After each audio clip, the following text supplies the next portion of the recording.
Israel phosphorus बम का इस्तेमाल कर रहा है। सबसे पहले मैंने आपको यह बताया था, 3 दिन पहले ही बता चुका हूं, खबर कंफर्म की गई है। एमनेस्टी इंटरनेशनल ने खुद जानकारी दी है कि उन्होंने लैब में टेस्टिंग करवाई है, पूरी जांच पड़ताल करी है और यह कंफर्म हम कर रहे हैं कि इजराइल की मिलिट्री आईडीएफ ने आम लोगों के खिलाफ व्हाइट फास्फोरस यानी केमिकल बॉम्ब का इस्तेमाल किया है। दोस्तों, इस वीडियो में मैं आपको यह भी बताऊंगा, इस रिपोर्ट में आपको यह भी बताऊंगा कि व्हाइट फास्फोरस बम होता क्या है, ताकि आप समझ सके कि फिलिस्तीन पर कितने खतरनाक लेवल का जुल्म ढा रहा है यह इजराइल और अमेरिका ये करवा रहा है। पूरी छूट दी है अमेरिका ने। दोस्तों, आपको बता दूं कि व्हाइट फास्फोरस बम केमिकल बम होता है, एक ऐसा बम, धुएं की तरह इस्तेमाल होने वाला बम कि अगर वो रेगिस्तान में फेंक दिया है तो धुआं धुआं हो जाता है।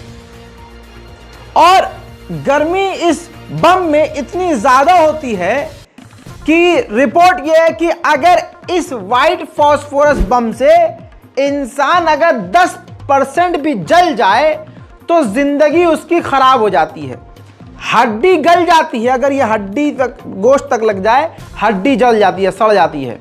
और इलाज कर भी दिया जाए तो सारी जिंदगी वो जो जिस्म में जख्म है वो नासूर बने रहेंगे। जब व्हाइट फास्फोरस लगता है इंसानों के जिस्म पर तो इंसानों का जिस्म जीते जी सड़ सा जाता है, फफोले पड़ जाते हैं, छाले पड़ जाते हैं, खून सड़ने लगता है, गोश्त सड़ने लगता है। इस लेवल के खतरनाक बम का इस्तेमाल आम लोगों के लिए कर रहा है। एमनेस्टी इंटरनेशनल पहले बोल चुका है कि हमने खबर को कंफर्म कर दिया है, यह बात पक्की है, इजराइल व्हाइट फास्फोरस बम का इस्तेमाल फिलिस्तीनियों के खिलाफ कर रहा है। दोस्तों, दोगलापन अगर आपको देखना है तो मोदी सरकार के रहते हुए आपको कहीं और जाने की जरूरत नहीं है। मोदी सरकार के रहते हुए गोदी मीडिया का सबसे बड़ा दोगलापन, दोनों एक ही जैसे हैं, मोदी सरकार भी और ये गोदी मीडिया भी। कमाल तो यही है ना, मणिपुर जो गोदी मीडिया नहीं जा पाए, मोदी सरकार ने उन पत्रकारों को इजराइल भेज दिया, जाओ करो पत्रकारिता वहां करो। जो सरकार मणिपुर नहीं जा पा रही वो सरकार इजराइल पर बयान दे रही है। जो मणिपुर में दंगे और आतंक नहीं रुकवा पा रही वो इजराइल क्यों सपोर्ट कर रहे हैं और जंग के खिलाफ बोले जंग नहीं होनी चाहिए। अबे तुम पहले अपना रोक के दिखाओ। दूसरी बात, जो पत्रकार, जो गोदी मीडिया मणिपुर पर बोलने से डर रहे हैं वो इजराइल चले गए। अब टाइम्स नाउ का एक पत्रकार वहां मौजूद था और मिसाइल गिर रही है और चोंच चले जा रही है, अब्बा डब्बा चब्बा, अब्बा डब्बा चब्बा, ये हो गया वो हो गया, लगा पड़ा है। आखिरकार इजराइल के मिलिट्री मैन को बोलना पड़ा, सोल्जर को, कि ये चोंच बंद रखो, बोल मत, चुप।